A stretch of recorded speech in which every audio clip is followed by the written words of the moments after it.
नमस्कार दोस्तों, मेरा नाम है अर्नब नायक। आप देख रहे हैं स्टार्टअप ज्ञान। और स्कैम 1992 में आपने सिटी बैंक का रोल देखा ही था, कैसे त्यागी जी अपने अलग ही रूल्स पे ऑपरेट करते थे और सिटी बैंक पे एलिगेशन उस टाइम में काफी लगे। बट जैसा कि टीचर का फेवरेट स्टूडेंट कभी फंसता नहीं है, वैसे सिटी बैंक भी बच ही गया था। पर जो 2020 का बिगेस्ट बैंकिंग ब्लंडर हुआ है, जिसमें करीब $500 मिलियन का लॉस हो सकता है सिटी बैंक में, क्या आपको पता है उसमें भी एक इंडियन कंपनी और कुछ इंडियन एम्प्लॉयज इन्वॉल्व हैं। तो लगता है कि यार कर्मा ने तो अपना बदला ले ही लिया, बट इतनी फेमस और सोफिस्टिकेटेड बैंक से इतनी बड़ी गलती कैसे हुई, वो चीज़ हम डिटेल में इस वीडियो में डिस्कस करेंगे। तो अब हम जल्दी से वीडियो शुरू करते हैं।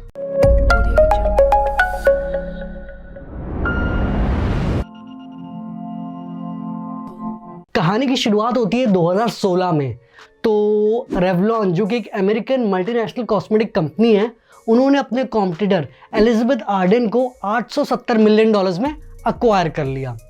तो इतने बड़े डील के लिए लोन चाहिए होता है, और इसमें सिटी बैंक एक एडमिनिस्ट्रेटिव एजेंट बने थे लोन के लिए। तो बेसिक काम सिटी बैंक का यही था कि यार वो रेवलॉन से पैसे लेंगे और जब भी इंटरेस्ट देना होगा वो लेंडर्स को दे देंगे। तो शुरुआत में सिटी बैंक जबरदस्त काम कर रहा था, पर डील कंप्लीट होने के बाद रेवलॉन की भी हालत थोड़ी बहुत डाउन होने लगी। फिर जब पैंडेमिक आया तब हालत और खराब हुई और लेंडर्स को लगने लगा कि यार ये रेवलॉन टाइम से पैसे दे भी पाएगा। बट यहाँ पे 11 अगस्त 2020 को लेंडर्स के आंखें खुले के खुले रह गए।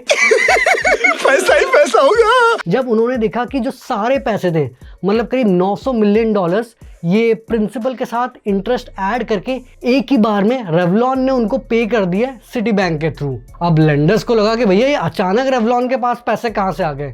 बट उन्होंने बोला ठीक है भैया, अपना सारा पैसा मिल गया तो भाड़ में गए हमारे डाउट्स। बट वहां पे सिटी बैंक को एक्चुअल सदमा लगा जब उनको पता चला कि यार एक्चुअली में उनको सिर्फ $7.8 मिलियन यानी करीब 58 करोड़ रुपीस के इंटरेस्ट देने थे, पर उन्होंने पूरे $900 मिलियन यानी करीब 7,000 करोड़ रुपए एक ही साथ पैसे ट्रांसफर कर दिए। अब जब सिटी बैंक को पता चला कि यार उनसे गलती से मिस्टेक हो गया, तो उन्होंने लेंडर्स को बोला कि भैया वापस कर दो, अब हम आराम से आपको बाद में वापस करेंगे। नहीं। तो कुछ लेंडर्स ने वापस कर दिया, बट $500 मिलियन फिर भी उनको वापस नहीं दिए गए, क्योंकि लेंडर्स ने बोला कि हमें क्या पता कि भैया आपने मिस्टेक से किया, हमको तो लगा कि आपने पेमेंट कर ली, तो वैसे भी आपको आगे जाके तो पैसे वापस देने ही थे, तो अब अगर आपने पैसे दे दिए तो क्या दिक्कत हो रही है। पर यहाँ पे आप में से कुछ लोग बोलेंगे कि बात तो वैसे लेंडर्स की भी सही है कि रेवलॉन को तो पैसे वापस करने ही थे, तो पहले वापस कर दे, कोई दिक्कत थोड़ी है। बट यहाँ पे आपको ये समझना पड़ेगा कि मान लो कि यार आपने एक होम लोन लिया हुआ है, तो उसमें आपको मंथली अपनी EMI भरनी होती है। तो अब गलती से अगर आप सारा पेमेंट एक ही साथ कर दोगे, तो आपके पास दूसरे खर्चे करने के लिए, चाहे गाड़ी का EMI हो, खाना, दवाई, बच्चों का एजुकेशन, इन सारी चीज़ों के लिए, किसी भी चीज़ों के लिए पैसे बचेगा नहीं। और यहाँ पे और चौंका देने वाली बात है कि सिटी बैंक ने अपने पैसे ट्रांसफर कर दिए थे, ये नहीं कि उन्होंने रेवलॉन से पैसे लिए हैं। तो फिर सिटी बैंक ने केस फाइल किया कोर्ट में कि जज अंकल इनको बोलो कि यार पैसे वापस कर दे। वो मैं आपको बाद में बताऊंगा कि यार जज ने क्या बोला। बट आप में से कुछ लोग ये भी पूछ सकते हैं कि यार यहाँ पे जब हम अपने दोस्त को हमने 100, 500, 1000 रुपए की उधारी दी होती है, वो कभी गलती से वापस नहीं करता। यहाँ पे सिटी बैंक ने जब उनको $7.8 मिलियन ट्रांसफर करने थे, उन्होंने उससे 100 गुना कैसे, वो भी गलती से ट्रांसफर कर दिया। तो ये क्वेश्चन तो यार सिटी बैंक ने भी अपने से पूछा, और ये भी आप सुन के हैरान रह जाएंगे कि शुरुआत में जब उन्होंने देखा कि ये ट्रांजैक्शन हुई है, उनको भी लगा कि यार कोई टेक्निकल एरर है, इतने पैसे तो ट्रांसफर हो ही नहीं सकते। फिर कुछ टाइम बाद जो उनको झटका लगा ना भाई, तो बस उसके बाद से वो दौड़ ही रहे कि भैया हमारे पैसे वापस कर दो। तो अगर हम थोड़ा डिटेल में ये प्रोसेस डिस्कस करें कि कैसे पैसे ट्रांसफर हुए, एक्चुअल में यहाँ पे इंडियन IT कंपनी विप्रो आ जाती है। तो विप्रो ने 2008 में सिटी टेक्नोलॉजी सर्विसेज को अक्वायर कर लिया था।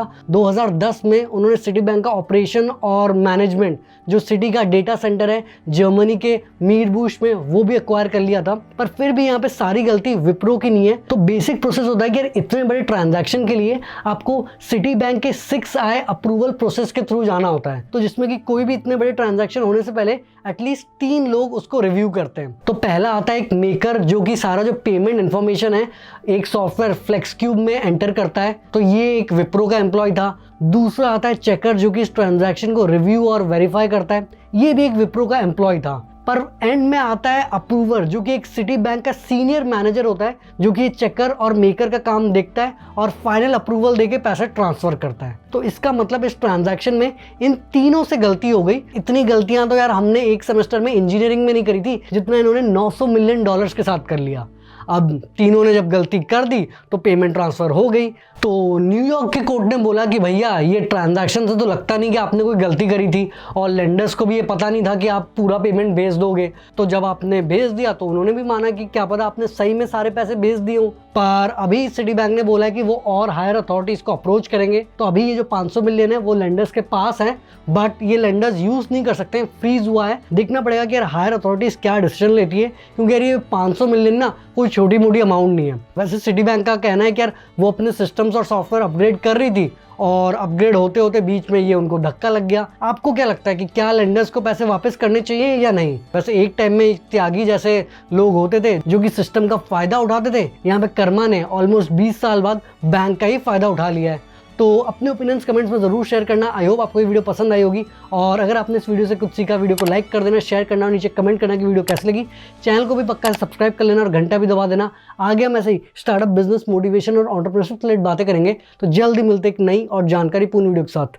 धन्यवाद।